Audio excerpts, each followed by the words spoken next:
Bom, galera, bem-vindos a mais uma aula. E nessa aula aqui, a gente vai descobrir como fazer um jogo de adivinhação. É um projeto extremamente simples para você colocar no seu portfólio, por exemplo, para você mostrar um pouco do que você sabe. E ele vai basicamente gerar um número aleatório, o seu código vai gerar um número aleatório e você vai ter que descobrir qual é. Então a gente vai começar importando a biblioteca random, que seria algo para escolher um número aleatório, e a gente vai direto para a função. Nessa função, a gente vai setar qual é o nosso espaço amostral. Então, de qual número até qual número ele pode escolher. Então, a gente vai colocar uma def adivinhação, e aqui dentro a gente vai colocar uma variável número.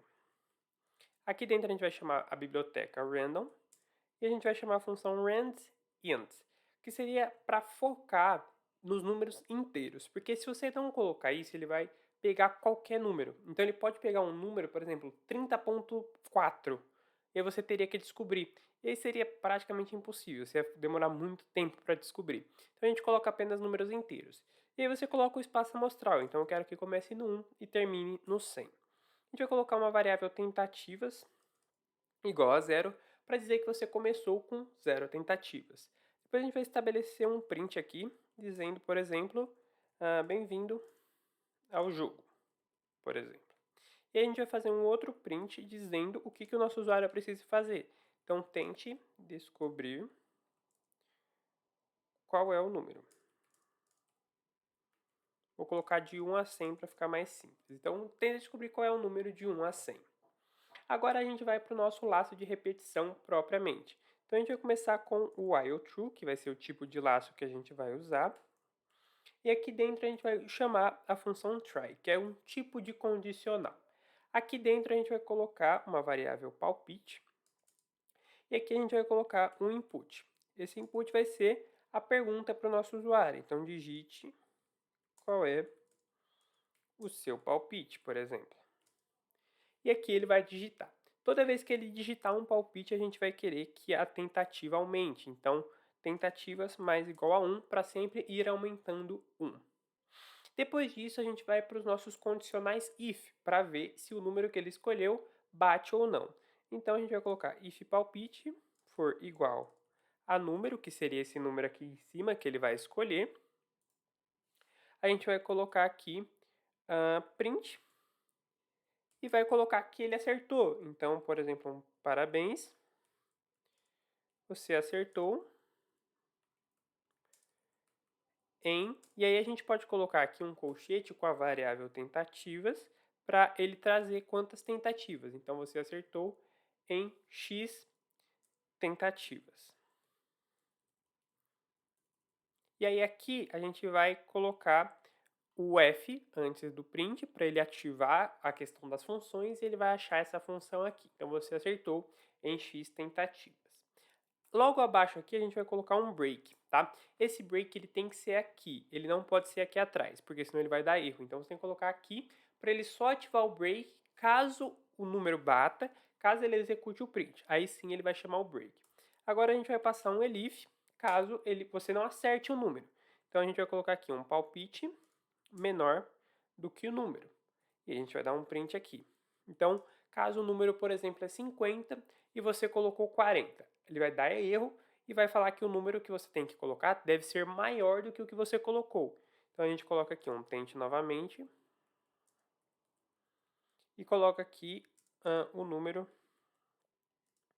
é maior. E agora a gente vai fazer um else caso o número seja menor. Então a gente vai colocar aqui um print, coloca aqui tente novamente, o número é menor. Então, caso ele escolheu 50, você colocou 60, ele vai ativar o else. Então, tente novamente, porque o número é menor. E agora, o try, ele sempre está junto com o except. Então, nesse caso aqui, o except ele vai ser caso o nosso usuário ele não coloque um número inteiro, ele coloque 4.5, por exemplo. Aí ele tem que dar um erro. Mas para o código não dar um erro e ele ter que reiniciar o código, a gente usa o except usando o value error. Então, a gente coloca aqui o value error e a gente coloca aqui o print dizendo que foi a entrada inválida. E a gente coloca aqui digite um número inteiro. Então, caso o nosso usuário não preencher corretamente, ele vai ativar o except e vai pedir para ele colocar o número de novo. E agora o código já está pronto. É só você chamar essa função aqui, a função adivinhação. A gente chama ela aqui embaixo e já está pronta para testar. Então a gente vai rodar o nosso terminal aqui. Vai colocar um Python adv.py e vai rodar aqui. Ele vai me dar bem-vindo ao jogo, tente descobrir qual é o número e ele vai pedir o meu palpite. Meu palpite vai ser 40, por exemplo. Opa, acabou dando errado. O que deu errado aqui? A gente tem, caso for menor... Ah, faltou... O que faltou? Linha 19, if palpite, for menor... Só um instante. Ah, sim, a gente precisa aqui colocar um int aqui em cima no input. A gente precisa formatar esse input para que ele só aceite números inteiros e esse sinal seja válido. Então a gente vai limpar aqui, vai rodar novamente, vou colocar aqui 40 de novo e eu errei. Então agora já está funcionando, o número é menor, então eu vou colocar 20.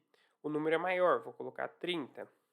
O número é menor do que 30, então entre 20 e 30, vou colocar aqui um 25. Menor que 25, 23, 22, 21.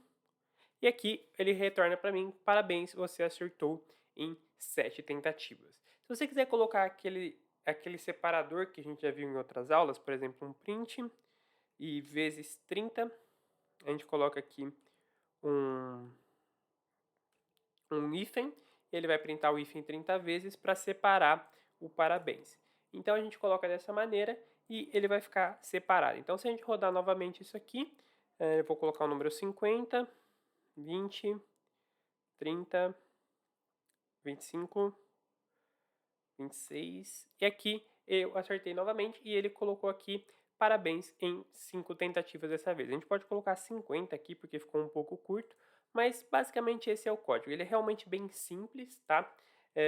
Só teve aquele errinho que eu esqueci de colocar aqui a formatação, mas faz parte do código. Então, é realmente bem simples. Por essa aula é só isso. Eu fico por aqui e até a próxima.